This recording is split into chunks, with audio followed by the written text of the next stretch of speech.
This interview is part of the James J. Blanchard Living Library of Michigan Political History.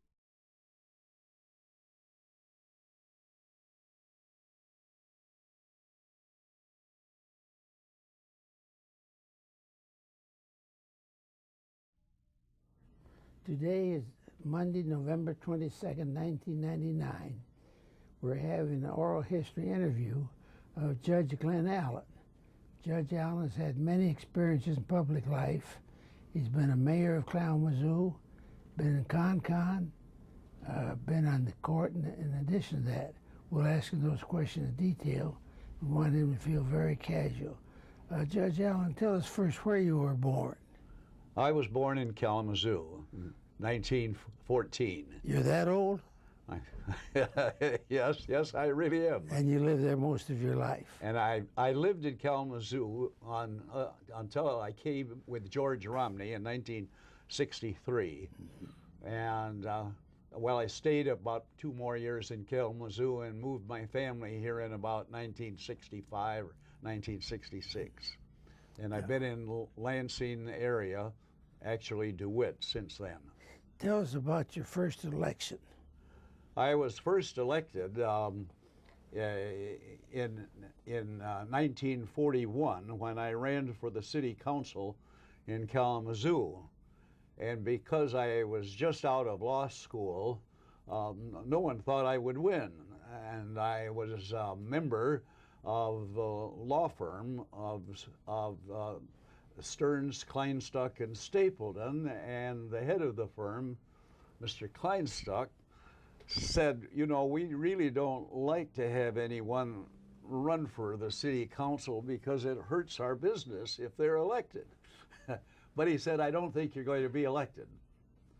Whereupon, when the count came in, I was the 7th person.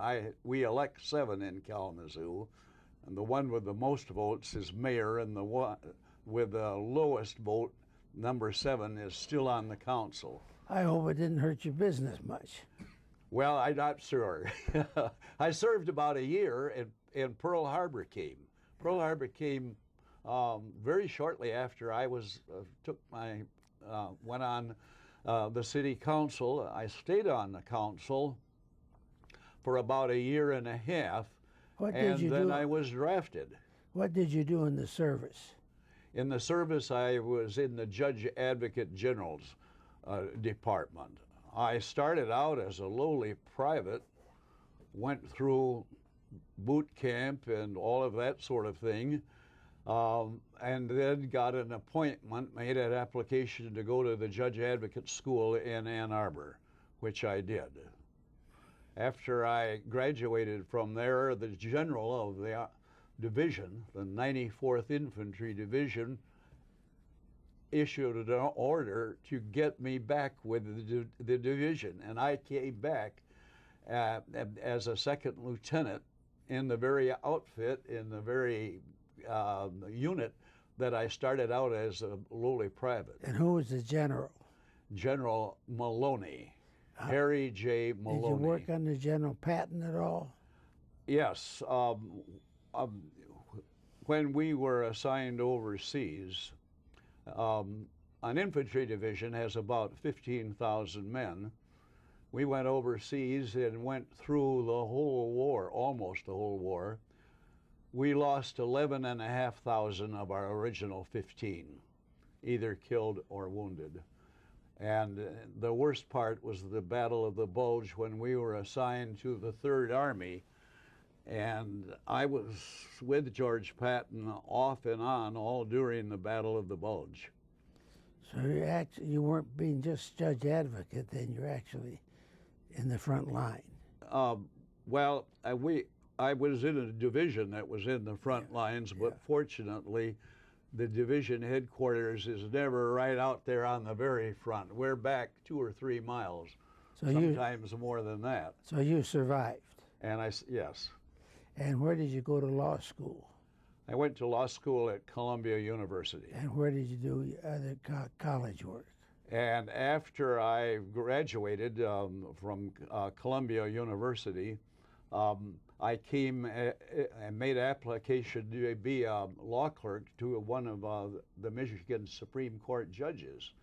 And I was selected, and I was law clerk for William W. Potter of Hastings. Very fine man who was Attorney General at one time for the state of Michigan, and then Supreme Court judge. And then you went to Kalamazoo College? When I started in college, I went to my father's school of Amherst College. And I went to school there in the fall of 1932. I was there in 1933 when all the banks closed. I didn't have enough money to eat. I sold my saxophone in order to get enough money to eat, but I couldn't. My father didn't have enough money to send me back to Amherst for my sophomore, junior, and senior year. So I walked 3 blocks from my parents' home to the campus of Kalamazoo College and finished my college education of 3 years at Kalamazoo. I think some people said you were the best educated person in Con-Con, even better than the Harvard graduates.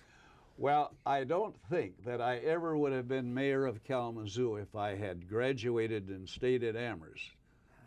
I thought it was very unfortunate when I had to come back from Amherst, but I think probably it was turned out to be very fortunate.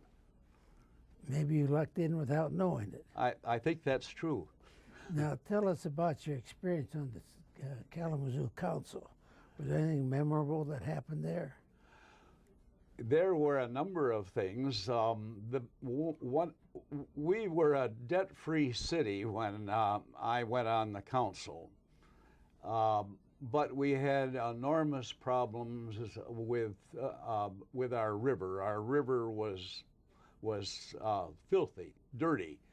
In order to correct that condition, we had to issue bonds and go into debt, which we did.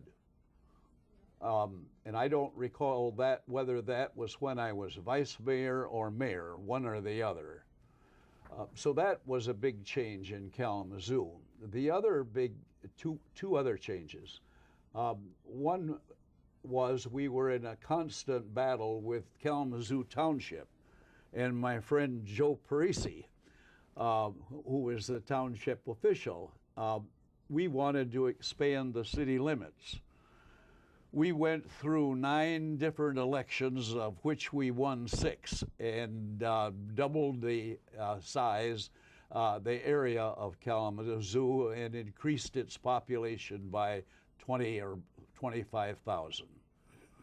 The other important thing that happened while I was mayor was we put in the first permanent mall in the United States. We actually tore up Burdick Street, put grass in, and converted it into a very lovely downtown area. That was very successful for a while, but eventually it didn't work out. Was that election partisan or nonpartisan? It's a nonpartisan election. What groups did you get support from? I had support. I lived on the north side of Kalamazoo, which was starting to become the rundown.